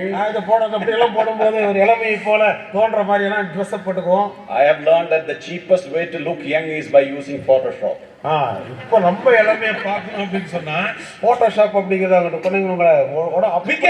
we can look young. நம்ம பார்க்கிறதுக்கு இளமையா இருக்கலாம். Aging is a reality. ஆனால் வயதாவது உண்மைத்துவம் தானே. We can live healthy. நாம் ஆரோக்கியமாக வாழலாம். Sickness you cannot get away from. ஆனால் நோயிலிருந்து விடுதலை பெற முடியாது. You can live in the world. இந்த உலகத்துல வாழலாம். Death is something that you cannot get rid of. மரணத்தை நீங்கள் விட்டு தப்பிக்க முடியாது. That's why the philosophical question, will a man live again if he dies? ஆகவே தான் நீ இப்பொழுது கேள்வி என்னவென்றால் மனிதன் மரித்ததற்கு பிற்பாடு அவன் உயிரோடு கூட இருக்க முடியுமா? Science has no answer. விஞ்ஞானத்திற்கு பதில் இல்லை. Technology has no answer. தொழில்நுட்பத்திற்கு பதில் இல்லை. Philosophers have never answered this question. தத்துவ ஞானிகளுக்கு இதற்கு பதில் இல்லை. You talk to Heraclitus இடத்துல பேசி பாருங்க. Socrates பேசுங்க. Plato, Archimedes or anybody. யார் கிட்டனாலும் நீங்க இப்படி பெரிய மனுஷங்கிட்ட பேசி பாருங்க. Nobody has answer. ஒரு மனுஷங்கிட்டயும் பதில் இல்லை. Scientists have no answer. விஞ்ஞானிகளுக்கு ஒரு பதிலும் இல்லை. All leaders have no answer. இந்த உலக தலைவர்களுக்கு இதை குறித்து பதில் இல்லை. Religious gurus have no answer. மத குருமார்களுக்கு இதில் பதில் இல்லை. They cannot have an answer for life after death. மனிதனுடைய மரணத்துக்கு பிற்பாடு என்ன என்பதற்கு அவருக்கு பதில் இல்லை. A lady who lost her young child came to Buddha. புத்தர் இடத்துல ஒரு குழந்தையை இழந்த ஒரு தாயானவள் தன்னுடைய அந்த இடத்துக்கு வந்தாளாம். She carried the dead body with her. அந்த சின்ன சவ சரீரத்தை புத்தருக்கு முன்னாடி கொண்டு வந்து போட்டாளாம். Buddha, you are enlightened. புத்தர் என்று சொன்னாலே வெளிச்சமானவரே, you are a great man. நீங்க ஒரு பெரிய மனுஷனாச்சே. You know all the realities of life. இந்த உலகத்தினுடைய எல்லா வாழ்க்கை தத்துவம் அறிந்தவரே. I long to have a child but the child died. என்னோட குழந்தை எனக்கு இருக்கணும்னு ஆசைப்பட்டான், அந்த குழந்தை மரித்து போனான். Will you give that child life? அந்த குழந்தைக்கு நீங்க உயிர் கொடுக்க முடியுமான்னு சொல்லி கேட்டார். And Buddha said, புத்தர் சொன்னார், I can give என்னால கொடுக்க முடியும். life to your child. இந்த குழந்தைக்கு நான் கொடுக்க முடியும். Provided you get a handful of mustard seed from any home nearby where death has never entered. ஆனா அதுக்கு ஒரு கண்டிஷன் நிபந்தனை சொல்றேன். இது வரைக்கும் எந்த வீட்லயாவது சாவு நடக்கலன்னு சொல்லி சொன்னா அந்த வீட்ல இருந்து ஒரு கைப்பிடி கடுகு வாங்கிட்டு வா, உன் குழந்தை நான் உயிரோடு கூட எழுப்பி கொடுக்கிறேன்னு சொல்லி சொன்னார். She went around everywhere. அப்ப எல்லா வீட்டுக்கும் அந்த குழந்தை உயிரோடு கூட எழுப்பி கொடுக்கிறாங்க. Hard and sad truth that death has entered everywhere. ஆனால் கேட்ட எல்லா வீடுகளிலுமே அது கிடைத்த பதில் என்னன்னு கேட்டால் இன்றைக்கோ நேற்றுக்கோ முந்தா நாளோ போன வருஷமோ யாரோ ஒருவர் மரித்திருக்கிறார் என்ற பதில் தான் அவளுக்கு கிடைத்தது. Sometimes we think we will get old and die. நாம ஒருவேளை நினைக்கிறோம் வயதாய் சாவோன்னு சொல்லி. Not true. அது உண்மை அல்ல. One of the philosophers says death is like a shadow following me from my mother's womb. ஒரு தத்துவஞானி சொல்லுகிறார், மரணமானது என்னுடைய அம்மா வயிற்றில நான் உருவாகும் பொழுது என்னை பின்பற்றி வரக்கூடியதான என்னுடைய நிழலாய் இருக்கிறது என்று சொல்லுகிறார். I could have died in my mother's womb. என்னுடைய அம்மாவுடைய வயிற்றிலே நான் மரித்திருக்கலாம். Or there was a possibility during the delivery I could have died. ஒருவேளை பிரசவ காலத்துல நான் மரித்திருக்கலாம். Or when I was 3 months old. 3 மாதத்துல நான் மரித்திருக்கலாம். Or as a teenager. ஒரு டீனேஜராய் மரித்திருக்கலாம். You don't have to wait until you get old to die. வயதாய் தான் மரிக்கணும்னு சொல்லி நீங்க காத்திருக்க வேண்டிய அவசியமே இல்லை. Death is a reality. மரணம் யதார்த்தமா இருக்கின்ற ஒன்று. Bernard Shaw சொல்லுகிறார், the statistics of death is very interesting. மனுஷன் அந்த மரணத்தினுடைய அந்த கிரமங்கள் is interesting. ரொம்ப விளையாட்டு பார்க்கிறது ரொம்ப உற்சாகமா இருக்கும். 1:1. 1:1. That means if one is born, that one will die. என்ன சொல்றாருன்னு சொன்னால் ஒன்னு பிறந்தா ஒன்னு சாகும். See, you may be a very strong person. ஒருவேளை நீங்க நல்ல ஆரோக்கியமான திடகாத்திரமான நபரா இருக்கலாம். Maybe you are very politically influential. ஒருவேளை நீங்க இந்த அரசியல்ல நீங்க செல்வாக்கு இருந்தவங்களா இருக்கலாம். Maybe the richest person in Veerabandi. இந்த வீரபாண்டிலே நீங்க தான் பெரிய பணக்காரனா இருக்கலாம். You may be the most educated one. இல்ல நல்ல ஞானியை படித்தவனா இருக்கலாம். But all will die. ஆனால் எல்லாரும் மரிப்பார்கள். How many of you play chess? எத்தனை பேருக்கு செஸ் விளையாட தெரியும்? சதுரங்கம். Some of you like playing chess, right? Chess விளையாடுறீங்க இல்லையா, சதுரங்கம் விளையாடுறீங்க இல்லையா? You know, when you play chess, நீங்க சதுரங்கம் விளையாடும் போது which one is the most valuable? அதுல இருக்கக்கூடிய அந்த காய்களில மிகவும் முக்கியமான ஒரு காய் என்னதுங்க? It is king. அதான் ராஜா தான். Then you have a queen, அதுக்கு பிற்பாடு ஒரு ராணி உண்டு, a bishop, அதுக்கு பிஷப் உண்டு, you have horse, சேனாதிபதி, குதிரைப்படை உண்டு, and you have army man. காலாட்படை உண்டு. And which is the most valuable? அதுல இருக்கக்கூடிய அந்த மிக விலையேறப்பட்டதுன்னு கேட்டா King is the most valuable. ராஜா தான் முக்கியமானவர். When the king is, conquered, அந்த ராஜா எல்லா இடத்துலயும் சிறைபிடிக்கப்பட்டால் people will say check. Check அப்படிங்கிற ஒரு வார்த்தையை வைப்பாங்க. That's when the game is over. அப்படின்னா கதை முடிஞ்சதுன்னு அர்த்தம். But when the game is over, what happens? அந்த விளையாட்டு முடிஞ்சதுக்கு அப்புறம் என்ன நடக்கும் தெரியுங்களா? You take all the white things and the black things and put it in the same box. அப்ப எல்லாத்தையும் எடுத்து விளையாட்டு முடிஞ்சதுன்னு சொல்லி எல்லா காயும் தூக்கி ஒரு பெட்டியில போட்டு அடக்கம் பண்ணிடுவீங்க. You'll take it back to your box. அந்த பெட்டிக்குள்ள வச்சிருவீங்க, அவ்வளவுதான். You may be king when you are on the earth. இந்த உலகத்துல நீங்க ஒரு பெரிய ஒரு ராஜாவா இருந்திருக்கலாம், நீங்க Very rich person. பெரிய ராஜாவா இருந்திருக்கலாம். But we all go back to the same place. ஆனா பெட்டிக்குள்ள தான் நம்ம எல்லாம் போறோம். I live in Hosur. நான் ஒசூர்ல வாழ்ந்து கொண்டிருக்கிறேன். And I am the secretary for a common burial ground that is 2 acres of land. 2 ஏக்கராவுக்கு அடக்கம் உள்ள ஒரு பெரிய சவ அடக்கம் பண்ணக்கூடியதான கல்லறைக்கு நான் தான் secretary. And if you look at me, you'll think that I'm a simple person. என்னை பார்த்தா நீங்க சாதாரணமா நினைச்சிட்டு தான் இருக்கிறீங்க. I want to tell you there are hundreds of people under me. ஆனா 100க்கு மேல ஜனங்க தாடிக்குள்ள நான் வந்து அவனை அடக்கம் பண்ணியிருக்கிறேன். That's the end of everything. அதான் மனுஷனுடைய முடிவா இருக்கிறது. Once I was standing in that place. நான் ஒரு நாள்ல அந்த பரியல் கிரவுண்ட்ல நின்று இருந்தேன், கல்லறையில நின்று இருந்தேன். Because we were building a cell there. அந்த இடத்துல வந்து நாங்க ஒரு செல் கட்டிட்டு இருந்தோம். And a church member said, அப்போ ஒரு விசுவாசி சொல்லுகிறார், can you send the live location? இப்போ நீங்க எந்த இடத்துல நிக்கிறீங்களோ அந்த லைவ் லொகேஷன் சொல்லி ஒன்று இருக்கு இல்லைங்களா, வாழ்ந்து கொண்டிருக்கிற லொகேஷன் நீங்க அனுப்புங்கன்னு சொல்லுகிறேன். I gave the live location. அப்போ நான் வாழ்ந்து நின்று கொண்டிருக்கக்கூடியதான அந்த இடத்தை நான் அனுப்புனேன். And he came in the car. அவர் கார்ல வந்தார். And he came and stopped the car. அவர் வந்து காரை நிறுத்தினார். He got a message from Google. Google Map. கூகுள்ல இருந்து ஒரு அம்மா செய்தி சொல்லிருக்காங்க. No, Google Map. அந்த கூகுள் message. அதுல வரும். You have come to your destination. அந்த ஆள்கிட்ட சொல்லுச்சு, நீ கரெக்டா உன்னோட இடத்துக்கு நீ வந்து சேர்ந்துட்ட அப்படின்னு. That's the end of every man. அதான் மனுஷனுடைய முடிவா இருக்கிறது. But here the question is there anything beyond? இப்ப கேள்வி என்ன தெரியுமா? மரணத்துக்கு அந்த பக்கம் ஏதாவது உண்டான கேள்வி. Is there any life beyond death? மரணத்துக்கு பிற்பாடு ஏதாவது வாழ்க்கை உண்டா? Death is real. மரணம் யதார்த்தம் தான். Time is not secure. ஆகவே நேரம் நமக்காக வந்து பாதுகாக்கப்பட்டதானது அல்ல. We are not sure when we are going to die. எப்பொழுது மரிக்க போறோம் என்று நமக்கு தெரியாது. At what age, at what place, எந்த வயசுல, எந்த இடத்துல, எந்த காரணத்துல நமக்கு தெரியாது. And many people think that death is a full stop.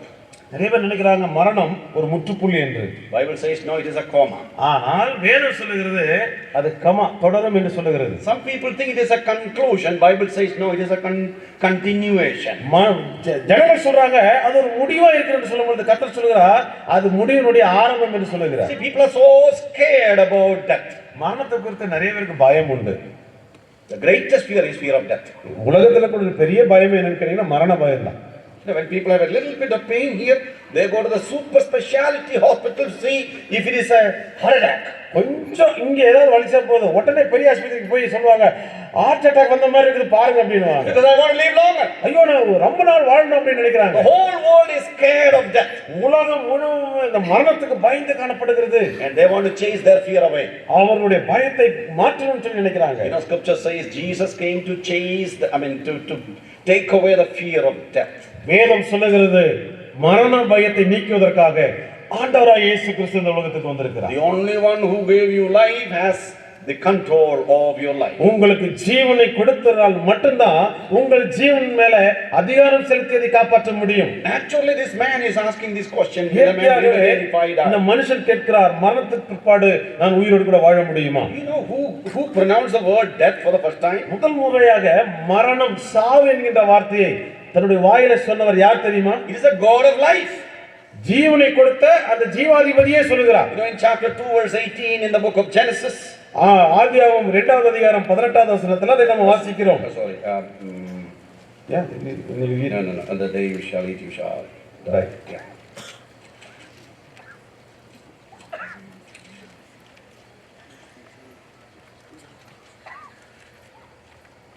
Yeah, chapter 2, when after God created man. Yeah, it's 17, correct. Yeah, 17, yeah. ஆகையால் நன்மை தீமை அறியத்தக்க விருட்சத்தின் கனியை புசிக்க வேண்டாம், அதை நீ புசிக்கும் நாளில் சாகவே சாவாய் என்று கட்டளையிட்டார். First time the word death appears in chapter 2. இரண்டாவது அதிகாரத்துல முதல் முறையாக இந்த மரணம் சாவு என்கிற வார்த்தை வருகிறது. Book of Genesis is a book of beginning of everything except the beginning of God.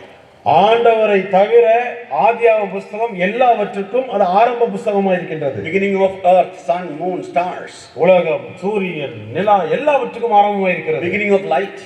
வெளிச்சத்தினுடைய ஆரம்பம். Beginning of energy. சக்தியினுடைய beginning ஆரம்பம். of language. பாஷையினுடைய ஆரம்பம். beginning of culture. கலாச்சாரத்தினுடைய. beginning of history. வரலாற்றினுடைய. beginning of marriage. திருமணத்தினுடைய. beginning family. குடும்பத்தினுடைய. and beginning of everything except the beginning of God, because God is எல்லாவற்றும் eternal. ஆரம்பமாக இருக்கும்போது தேவனை தவிர, காரணம் தேவன் நித்தியத்தில் இருக்கிறதுனால. and he created everything so beautifully. At the end of the day he says it is evening and morning, day one, everything is good. ஆண்டவர் எல்லாவற்றையும் உண்டாக்கிட்டு ராத்திரியும் பகலும் ராத்திரியுமானதுக்கு பிற்பாடு சொல்லுகிறார் எல்லாம் நல்லது என்று சொல்லி கண்டார். everything is created for man. எல்லாம் மனிதனுக்காக உருவாக்கப்பட்டது.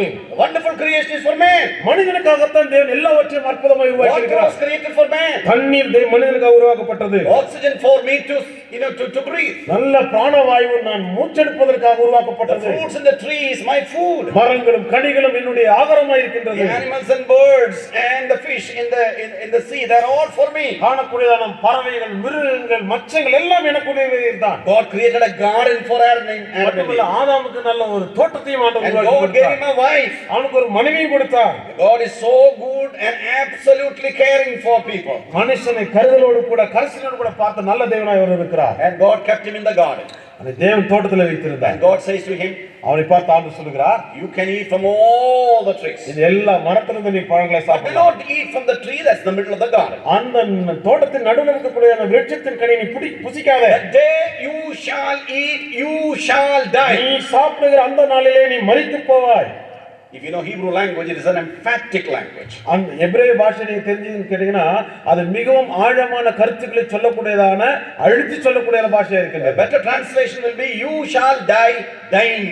அது என்ன சொல்லப்படுது? நீ சாகவே சாவாய். தமிழ்ல கரெக்டா சொல்லிருக்காங்க, நீ சாகவே செத்து கொண்டே இருப்பாய். you shall die certainly, for sure. நீ கண்டிப்பாய் ஒரு நாளிலே மரிப்பாய். but then you have the bad episode in chapter 3.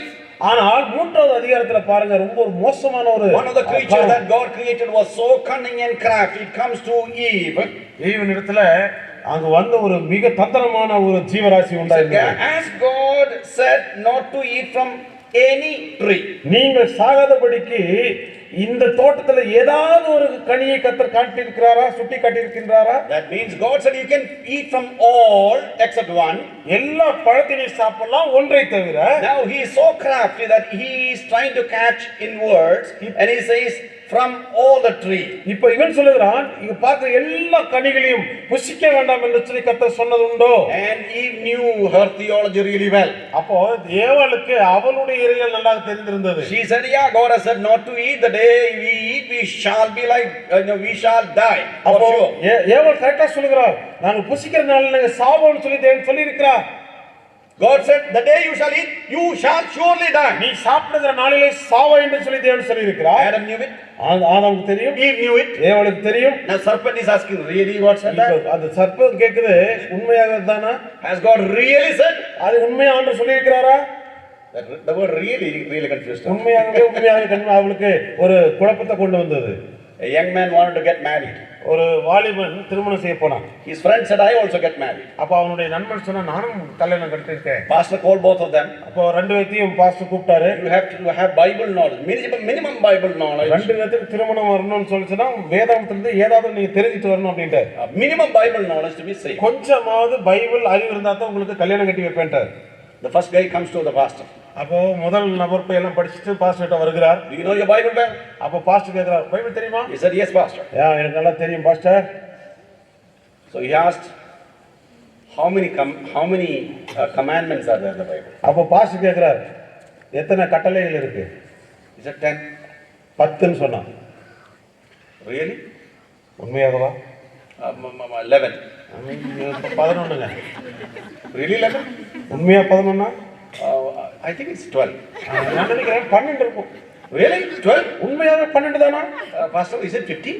50 இருக்குமா pastor? So the number went on. அப்போ அது போச்சு 100 வரைக்கும் போயிட்டு இருக்குது. Pastor said, you go back home, study well and come back. அப்ப பாஸ் சொன்னார் கல்யாணமும் உனக்கு கிடையாது போய் படிச்சுட்டு வா அனுப்பிவிட்டார். And when he goes back, ஏன் திரும்பி போகும்போது he saw his other friend who is going to pastor. அடுத்தவன் கல்யாணம் கட்டுறவன் அப்ப அவங்க வந்துட்டு இருக்கான். And he asked him, இப்ப இவன் போய் where கேக்குறான், are you going? எங்கடா போற? He said, I am going to meet pastor. Pastor பார்த்து பதில் சொல்ல போறேன். He's going to ask me some Bible questions. I am ready to answer. ஒரு சில கேள்விகள் எல்லாம் பாஸ்டர் கேட்பா நான் சொல்ல போறேன்னு அவன் சொல்றான். He said, I'll ask you one question. இப்ப நான் உங்ககிட்ட ஒரு கேள்வி கேட்கறேன், என்கிட்ட பதில் சொல்லிட்டு நீ அங்க போன்னு சொல்லி இவன் சொல்றான். How many commandments are there? எத்தனை கட்டளை இருக்கு? Very casually he said 10. அவன் சொன்னான் 10. I said up to 250. He didn't accept. போடா 250 வரைக்கும் நான் சொல்லியிருக்கேன், அந்த ஆள் ஏத்துக்கல. இப்ப சீக்கிரம் உனக்கு And you are going கல்யாணம் with your 10. நீ 10 தூக்கிட்டு போற உடனே கல்யாணம் When கிடைக்குமா? somebody is asking you, really, there is an element of doubt. உண்மையாகவா அப்படின்னா நமக்கு ஒரு சந்தேகம் வந்துருது. Now what does serpent say here? இப்போ இந்த பாம்பு என்ன சொல்லுது? You shall not surely die. நீ மரிக்கவே மாட்டாய்.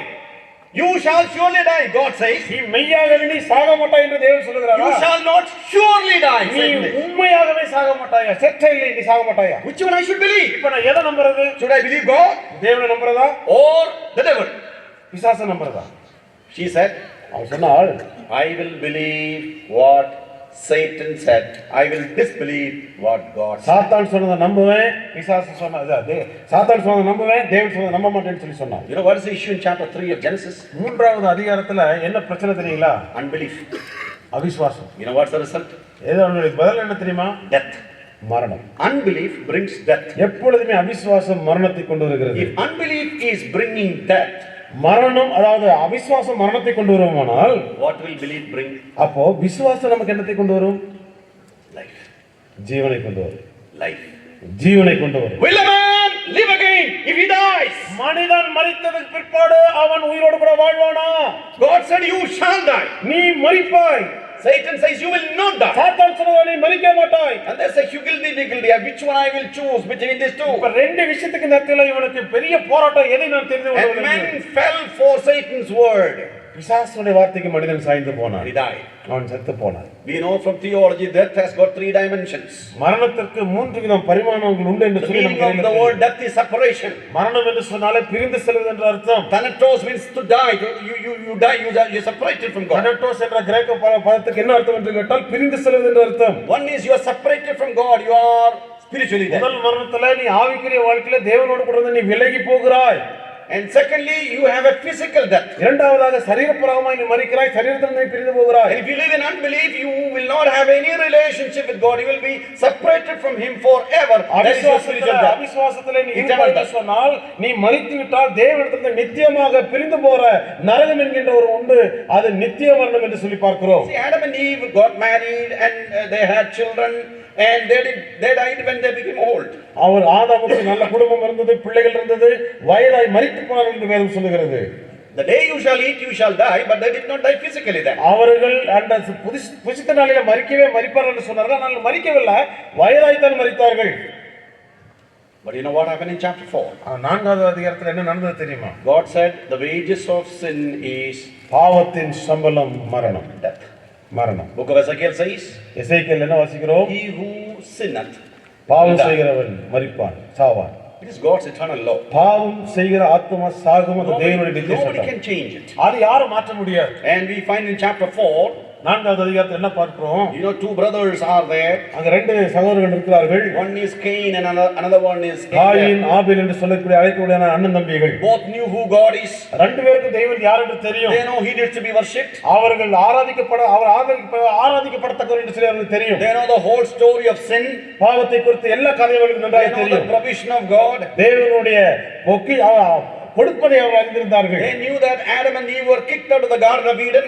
ஆதாமையும் தேவன் ஏவாளையும் துரத்தி விட்டதை குறித்து அவர்கள் நன்றாக தெரிந்து வைத்திருந்தார்கள். They knew all the story. எல்லா கதைகளும் நன்றாக Now தெரியும். both of them are coming to the presence of God. அவர்கள் 2 பேரும் தேவனுடைய பிரசன்னத்தில் And they have 2 different items to throw தெய்வத்துக்கு before God. முன்பதாக கொடுப்பதற்கு 2 பரிசு பொருட்கள் கொண்டு வருகிறார்கள். Cain and Abel. காயினும் ஆபேலும். And Abel's sacrifice was accepted by the Lord. ஆபேலுடைய காணிக்கை அங்கு அங்கீகரிக்கப்படுகிறது. And Cain was rejected. காயினுடைய காணிக்கை அங்கு தள்ளப்படுகிறது. And both of them pick up a conversation. அவங்க ரெண்டு பேருக்கு பேச்சுவார்த்தை நடக்க தொடங்குகிறது. And Cain said, shall we go to the field? அப்ப காயின் சொல்றாரு, வா நம்ம தோட்டத்துக்கு போய் பேசலாம். And maybe he is brutally killing his brother. அங்க பாத்தீங்கன்னா கொடூரமாக தன்னுடைய தம்பியை கொல்லுகிறதை நம்ம பார்க்கிறோம். Abel dies. ஆபேல் மரித்து போகிறான். Do you know the whole earth was soaked by the blood of a righteous man who was willing to worship God. தேவனை ஆராதிக்கக்கூடிய ஒரு நீதிமானுடைய இரத்தத்தினாலே அன்றைக்கு அந்த உலகம் முழுவதுமே அதிர்ந்து போனதாய் நாம் பார்க்கிறோம். Think about the dead body there. அங்க இருக்கக்கூடிய அந்த சவசரீரத்தை பாருங்க. Think about Adam and Eve kneeling down near the dead body.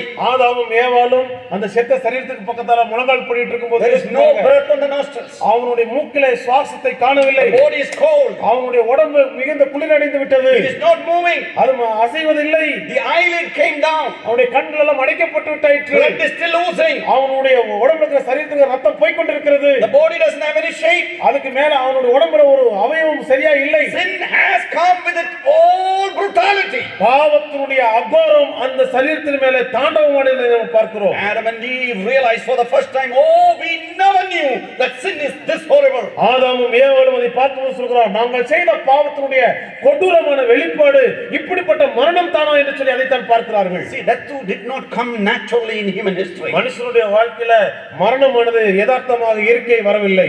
It came through a murder, a brutal murder. ஒரு கொலை மூலமாக அது அங்கு நிரூபிக்கப்படுகிறதை நாம் பார்க்கிறோம். A worshipper. அந்த தேவனை ஆராதிக்கிற ஒரு மனுஷன். Later we read in the book of Hebrews chapter 11. எபிரேயர் புத்தகம் 11 வாசிக்கிற ஆபேலை குறித்து. By faith, விசுவாசத்தினாலே Abel worshipped God. ஆபேல் தேவனை அவன் ஆராதித்தான் என்று வாசிக்கிறோம். And what happened to him? அவனுக்கு என்ன நடந்தது? He died. மரித்தான். Believed, விசுவாசித்தான், died. மரித்தான். But he worshipped God. ஆனால் அவன் தேவனை ஆராதித்தான்.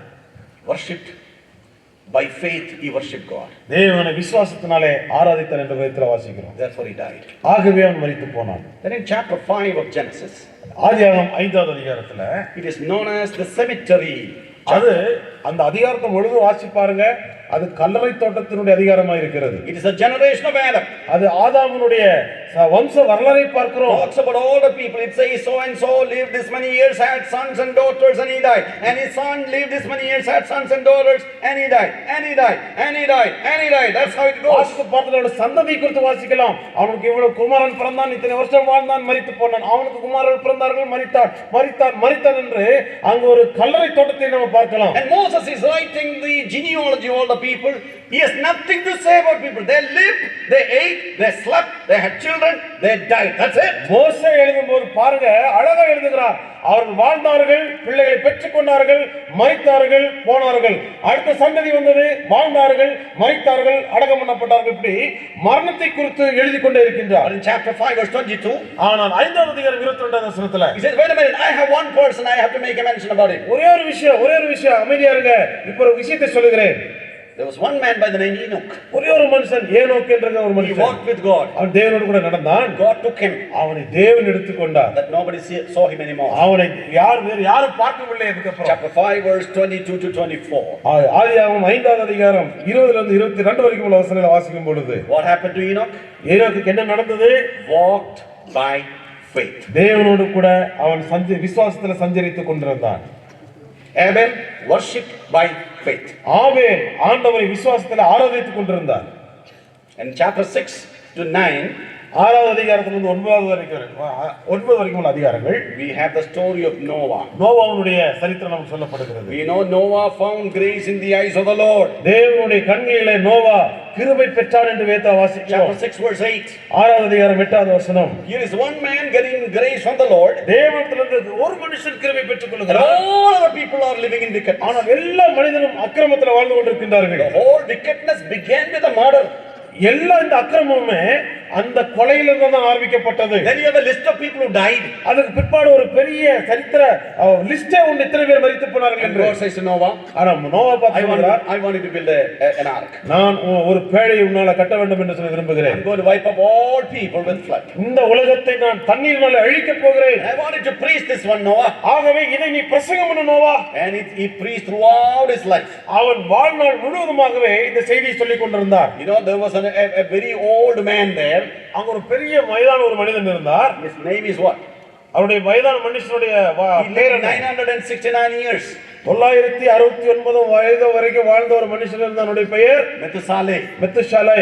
Meaning of the word Methuselah, மெத்துஷாலையினுடைய வார்த்தையுடைய அர்த்தம் என்ன தெரியுமா? his death shall bring. இவனுடைய மரணம் வேறொரு மரணத்தை கொண்டு வரும். What? What will?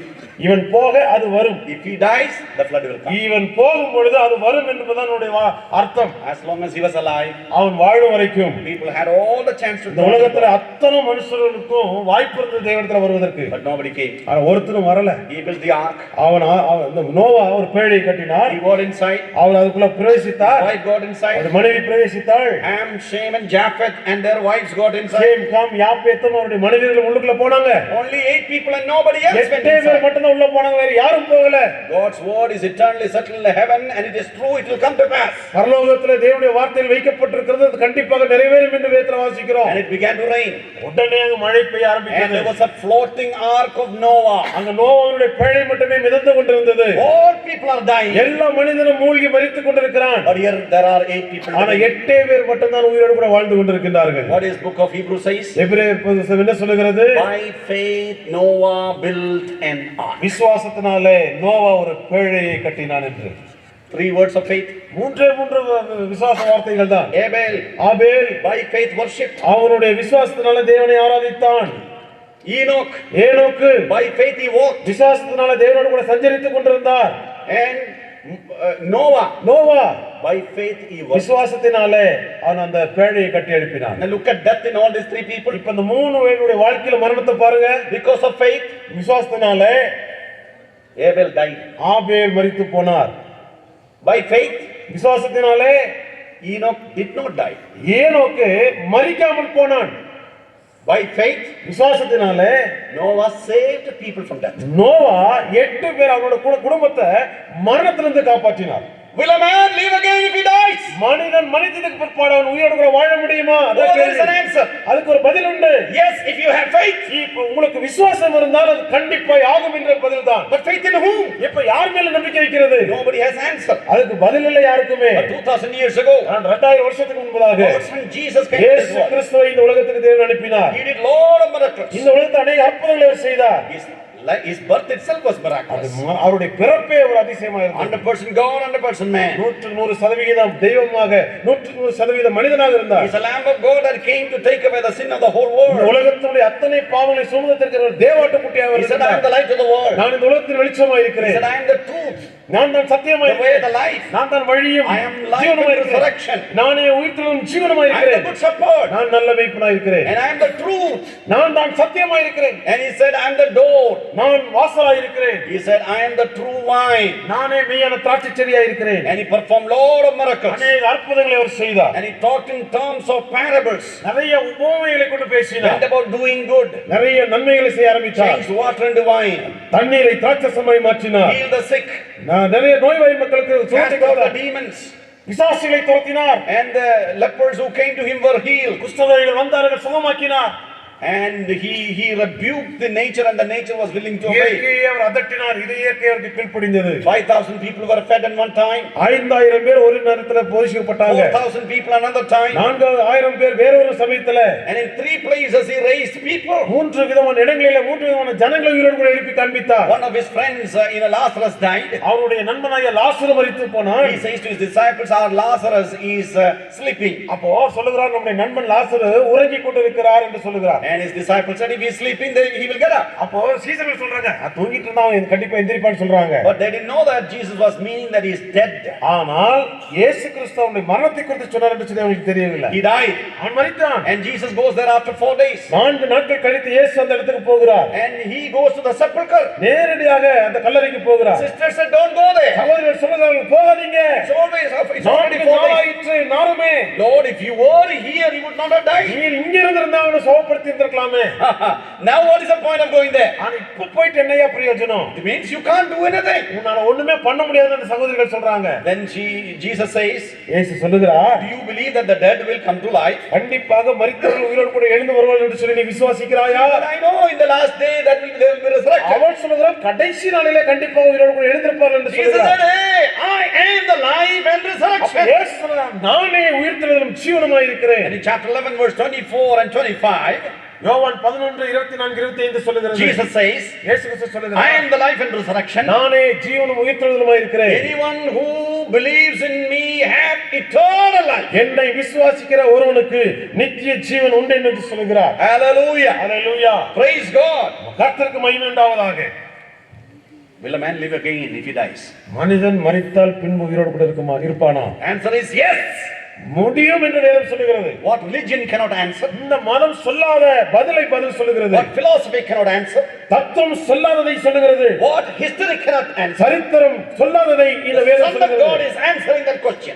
ஆண்டவராகிய தேவகுமாரன் அதற்கு பதில் சொல்லுகிறார். I raised a question from the Old Testament this evening. பழைய ஏற்பாட்டில இருந்து ஒரு கேள்வி உங்களுக்கு நான் எழுப்பினேன். Will a man live again if he dies? மனிதன் மரித்ததுக்கு பிற்பாடு அவன் உயிரோடு கூட I எழுந்திருப்பான். also talked about how death came to existence. எப்படி மரணம் மனுஷனுக்கு வந்ததுன்னு சொல்லி உங்களுக்கு விளக்கமாய் That சொன்னேன். is because of sin. பாவத்தினாலே மரணம் வந்தது. Bible says, for all have sinned and come short of the glory of God. எல்லாரும் பாவம் செய்து தேவனுடைய மகிமையை There is no தருகிறார்கள். righteous, not even one. ஒருவரும் நீதிமான் இல்லை, நீதிமான் They are all ஒருவரும் like இல்லை. sheep that gone astray. எல்லாரும் ஆடுகளைப் போல வழிவிலகி போனார்கள். There is no one that is seeking God. தேவனை தேடுகிற உணர்வுகள் ஒருத்தனும் இல்லை. No one is good. ஒருத்தனும் நல்லவன் இல்லை. He says their throats are affected. அவனுடைய தொண்டை பாதிக்கப்பட்டிருக்கிறது. Their lips and words are affected. அவனுடைய உதடுகளும் பேச்சுகளும் And their பாதிக்கப்பட்டிருக்கிறது. ways are affected. வழிகள் பாதிக்கப்பட்டிருக்கிறது. A sinner will die. ஒரு நாளிலே பாவி மரித்து For all போவார். have sinned and come short of the glory எல்லாரும் of God. பாவம் செய்து தேவனுடைய மகிமை இழந்து போயிருக்கிறார்கள். Romans 3:23. ரோமர் 3வது Romans 6:23 says, ரோமர் 6:23 சொல்கிறது. the wages of sin is death, பாவத்தின் சம்பளம் மரணம். but the gift of God. ஆனால் தேவனுடைய கிருபை வரமோ Gift of God is through Jesus Christ. இயேசு கிறிஸ்து மூலமாக நம்ம கிடைக்கிற அந்த gift என்னது? பரிசு என்னது? If death is a result of unbelief, இந்த மரணமானது அவிசுவாசத்தினால வரும் என்று சொன்னால் result of faith in Jesus is life. விசுவாசத்தினால இயேசுவின் மூலமாய் வரக்கூடியதான பதில் நமக்கு ஜீவனாய் இருக்கும். That is the gospel I like to preach. அதுதான் சத்தியமாக சுவிசேஷமாய் இந்த ராத்திரியில் உங்களுக்கு நான் சொல்லுகிறேன். Dear friend, I don't know who you are. நீ யாருன்னு எனக்கு தெரியாத அருமையான நண்பனே. I don't know your background. உங்களுடைய குடும்ப பின்னணி எனக்கு தெரியாது. I don't know your culture. உங்களுடைய கலாச்சாரம் எனக்கு தெரியாது. I don't know what is your position in the society. இந்த சொசைட்டில உங்களுடைய சமுதாயத்தில் நீங்க எப்படி இருக்கீங்க எனக்கு தெரியாது. But I know one thing. ஆனா ஒன்று தெரியும். We both are sinners. நீங்களும் நானும் பாவிகள். We are all desperately lost people. நாம எல்லாம் தொலைந்து போனவர்கள். We don't absolutely do good. நாம ஒண்ணுமே நல்லது செய்தல இதுவரைக்கும் செய்ததில்ல. We do all the evil that displeases God. நாம் தெய்வத்துக்கு விரோதமான அத்தனை விஷயங்களை செய்து கொண்டிருக்கிறோம். God says the wages of sin is death. ஆனால் பாவத்தின் சம்பளம் மரணம்னு வேதம் சொல்லுது. And all people die in the world. Every day we find news of death. ஒவ்வொரு நாளும் மனிதர்கள் மரித்து போவதை நாம் கேட்டுக்கொண்டே இருக்கிறோம். And Job is asking, will a man live யோபு again? கேட்கிறார் செத்து போன மனுஷன் மறுபடியும் உயிரோடு கூட வருவானா? Oh, Jesus says, I can give life. இயேசு சொல்கிறார் நான் உனக்கு ஜீவனை கொடுப்பேன். I will give you life. உனக்கு நான் என்னால ஜீவனை கொடுக்க முடியும். The Lord who raised Lazarus is capable of raising our dead spirit. லாசருக்கு ஜீவனை கொடுத்து உயிரோடு கூட எழுப்புறது அந்த தெய்வத்துக்கு உங்களுக்கும் ஜீவனை கொடுத்து உயிரோடு கூட எழுப்பாரால முடியும். If you believe in Jesus Christ, இயேசு கிறிஸ்துவின் மேல் நீங்க நம்பிக்கை வைப்பீர்களானால் you will have eternal life relationship with God forever. நீங்கள் தேவனோடு கூட நித்தியமான வாழ்வை பெற்றால் கூட உறவிலே காணப்படுவீர்கள். Even though when you are dead and gone, நீங்க உலகத்திலே மரித்து போய் மண்ணாய் போனாலும் கூட when Jesus comes in the midair, இயேசு கிறிஸ்து மத்திய வானிலே வரும்பொழுது the sound of the archangel, அவர் பிரதான தூதனுடைய சத்தத்தோடு with வரும்போது the trumpet of the Lord, அவர் எக்கால சத்தத்தோடு துணியோடு வரும்போது he would say, come up here, இங்கே வா என்று சொல்வார். and all the dead ones in Christ will be resurrected. கிறிஸ்துவுக்குள் மரித்த எல்லாரும் அவர்கள் அங்கிருந்து உயிரோடு கூட Oh, what a எழுந்திருப்பார்கள். day of rejoice in that will be. நாள் எவ்வளவு சந்தோஷமான நாளா இருக்கும். He gives life. அவர் ஜீவனை தருகிறவர். My friend, you don't have to live a desperate life. அருமையானவர்களே, நீங்கள் தோற்று போன ஒரு வாழ்க்கை நீங்க வாழ வேண்டிய I know அவசியம் you have இல்லை. questions like Job. யோபை போல உங்களுக்கு கேள்வி இருக்கிறது You நல்லா may have தெரியும். struggles like him. அவனை போல உங்களுக்கு போராட்டங்கள் இருக்கலாம். Your life may be similar to him. அவனை போலவே உங்களுடைய வாழ்க்கை ஒத்திருக்கலாம். You are looking for someone who can give you life. உங்களுக்கு ஜீவனை கொடுப்பதற்கு வேற யாராவது உண்டு என்று சொல்லி தேடிக்கொண்டிருக்கலாம். You are looking for way. உங்களுக்கு ஒரு வழி Jesus தேடிக்கொண்டிருக்கிறீர்கள். says, I am that way. இயேசு சொல்கிறார், நானே வழி என்று சொல்கிறார். No guidance. He says, hey, I am your உனக்கு shepherd. வழிகள் இல்லையா, நான் தான் உன்னுடைய மேய்ப்பனாய் இருக்கிறேன் என்று சொல்கிறார். You have no answer to the question where a man will go after his death. I will introduce Jesus tonight. மனிதனுக்கு மரணத்துக்கு பிற்பாடு அவன் எங்க போறான்னு சொல்லி உங்களுக்கு கேள்விக்கு பதில் இல்லைன்னு சொன்னா நான் உங்களுக்கு சொல்லுகிறேன், இயேசுவை அறிமுகப்படுத்துகின்றேன். I'm not preaching religion. நான் மதத்தை குறித்து I'm பேசவில்லை. not here to convert anybody. நான் யாரையும் இந்த இடத்துல மதமாற்ற வரவில்லை. I'm giving the summary of this book. இந்த வேதத்தினுடைய சாராம்சத்தை கொடுத்து And the கொண்டிருக்கிறேன். good news that it declares. நல்ல செய்தி உங்களுக்காக சொல்லப்பட்டிருக்கிறது. You can live forever with God. நீங்கள் தேவனோடு கூட நித்தியமாய் வாழலாம். Would you close your eyes with me? உங்களுடைய கண்களை என்னோடு கூட சேர்ந்து மூடுவீர்களா? எல்லாரும் கண்களை மூடி இருக்கலாம், தலைகளை தாழ்த்தி இருக்கலாம். I don't know why we have to live a desperate life when God of life is available. ஜீவனுள்ள தேவன் நம்மோடு கூட இருக்க அவர் விரும்பப்படும் பொழுது நாம் ஏன் நம்முடைய வாழ்க்கையில மிகவும் போராட்டம் நிறைந்த இந்த முடிவில்லாத ஒரு நிச்சயமில்லாத வாழ்க்கை நம்ம வாழ்ந்து காட்ட You வேண்டும்? might say, I have no true friends. எனக்கு மெய்யான நண்பர்கள் இல்லை ஐயா. I experience bitter defeat everywhere. எங்க போனாலும் எனக்கு கசப்பான தோல்விகள் தான் வந்து I don't have கொண்டிருக்கிறது. any sense of meaning for my life. என்னுடைய வாழ்க்கையின் அர்த்தம் இதுவரைக்கும் எனக்கு I தெரியல. was born many years ago. Somehow I push every day. பல வருஷத்துக்கு முன்னாடி நான் பிறந்துட்டேன். ஆனா ஒவ்வொரு நாளும் கஷ்டப்பட்டு தான் கழித்து கொண்டிருக்கிறேன். I don't know where I'm moving my life. நான் எங்க என் வாழ்க்கையை கொண்டு போய் நான் தொலைக்க போறேன்னு சொல்லி I have absolutely தெரியல. no idea where will I end up. என்னுடைய வாழ்க்கை எங்க போய் முடியும் எனக்கு தெரியலையேப்பா. But I know Jesus. ஆனா எனக்கு இந்த இயேசு தெரியும். I want him. அவர் எனக்கு தேவைப்படுகிறது. He came to give me life. எனக்கு அவர் ஜீவனை கொடுக்க வந்திருக்கிறார். And he gave me life by dying on behalf of me. எனக்கு பதிலாக அவர் மரித்ததினால அவர் எனக்கு ஜீவனை கொடுக்க I know that I am a sinner. நான் தான் பாவி என்று எனக்கு I know that I cannot do anything about myself. என்னுடைய பாவத்துக்காக நான் உன்னால ஒண்ணும் செய்ய முடியாது I எனக்கு trust தெரியும். that Jesus is God's gift. இயேசு கிறிஸ்து தேவனுடைய ஈவா இருக்கிறார் என்று நான் I want நம்புகிறேன். to accept him as my Lord and Savior என்னுடைய tonight. இரட்சகராக இந்த ராத்திரியில் அவர் ஏற்றுக்கொள்ள நான் And I want விரும்புகிறேன். to grab the eternal life that he gives free of cost. அந்த ஜீவனுள்ள தேவனை இந்த நித்திய ஜீவனை பெற்றுக்கொள்ள நான் I விரும்புகிறேன். want to go from this bundle as a man or a woman forgiven of the sins. இந்த இடத்தை விட்டு நான் போகும்போது பாவம் கண்டிப்பாக மன்னிக்கப்பட்ட ஒரு மனுஷனை நான் போக விரும்புகிறேன்னு சொல்றவங்க, Would you pray for me? எனக்காக ஜெபம்னு சொல்றவங்க யாராவது இருந்தீங்கன்னா, Is there anybody who says, please pray for me, I want to accept Jesus? ஐயா இந்த இயேசு எனக்கு தேவை, இந்த I பாவம் want to know a little more about Jesus. இவரை நான் குறித்து ரொம்ப அதிகம் அறிந்து கொள்ள Yeah, I விரும்புகிறேன்னு want to give சொல்றவங்க, my life to என்னுடைய Jesus. ஜீவனை அவர் கொடுக்க நான் ஆசைப்படுகிறேன். I want to have salvation. எனக்கு பாவம் மன்னிப்பு எனக்கு தேவைப்படுகிறது. I want to live with God forever. நான் தேவனோடு கூட ஜீவனோட வாழ நான் விரும்புகிறேன். I know it is only through Jesus it's possible. இயேசு கிறிஸ்துவால மட்டும்தான் இது முடியும் எனக்கு நல்லா தெரியும். Here am I. நான் இங்க இருக்கிற ஐயா எனக்கு ஜெபம் I'm giving my பண்ணுங்க. heart to Jesus. என்னோட இருதயத்தை இயேசுக்கு நான் கொடுக்கிறேன்னு விரும்புறவங்க Is there anybody? யாராவது வந்து உங்க வலதுகையை தூக்கி காட்டுவீங்களா? எனக்கு இந்த இயேசு பாவத்தை மன்னிக்கணும்னு ஆசைப்படுகிறேன். அவர் எனக்கு இந்த ஜீவனை கொடுத்தா நான் கண்டிப்பா இந்த நரகத்திலிருந்து என்னால் விடுதலை பெற முடியும். அவர் எனக்கு தருவாரா? கண்டிப்பா தருவாரம்மா. யாராவது இருந்தீங்கன்னா உங்களை வலதுகையை தூக்கி காட்டுங்க பார்க்கலாம். யாராவது இருக்கிறீங்களா? Praise எனக்கு இந்த God. இயேசு வேணும். Praise God. Praise God. இங்க ஒரு தம்பி கரங்களை உயர்த்தி இருக்கிறார். நன்றி. வேற யாராவது இந்த கூட்டத்தில் இருக்கிறீங்களா? சத்தியத்தை கேட்டீங்களே, மரணம் நம்மை சந்திக்க வருகிறது, பின்னால ஒரு கரம் தூக்கப்பட்டிருக்கிறது. நன்றி. வேற யாராவது கரங்கள் உயர்த்தப்பட்டவங்க இருக்கிறீங்களா? பின்னாடி யாராவது பின்னாடி ஒரு கரம். மரணம் வரும் வரை மனிதன் அறிவானோ, மரணம் வரும் வரை மனிதன் அறிவானோ, தருணம் இது என இறைவன் அழைக்கிறார். மனிதனே நீ மண்ணால் இருக்கின்றாய், மண்ணுக்கு திரும்புவாய், மறவாதே என்றே மறவாதே, மறவாதே.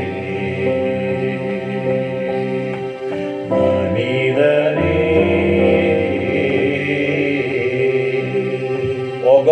life, we want to appreciate your presence tonight in our midst. பரலோகத்தின் ஜீவனுள்ள நல்ல தகப்பனே எங்கள் மத்தியில் இருந்ததற்காக ஸ்தோத்திரம். Thank you, Lord, for the spoken word which is alive. ஜீவனுள்ள வார்த்தைகளில் பேசினீரே ஸ்தோத்திரம்.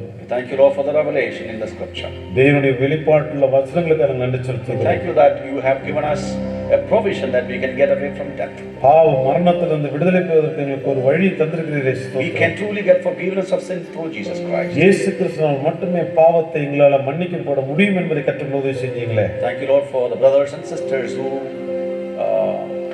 have shown their interest and their willingness to accept you. உம்மை ஏற்றுக்கொள்வதற்கு விருப்பம் காட்டின அருமையான ஜனங்களுக்கு நன்றி செலுத்துகிறோம். Pray that your spirit will work in their hearts. பரிசுத்த ஆவியானவருடைய இதயத்தில் தொடர்ந்து பேச நாங்கள் Thank you, Lord, ஜெபிக்கிறோம். for ministering to us. எங்களோடு கூட நீர் இடைப்பட்டதற்கு நன்றி. In Jesus' most holy name. இயேசுவின் நாமத்தில் ஜெபிக்கிற நல்ல பிதாவே. Amen. கண்களை மூடி இருக்கும் பொழுது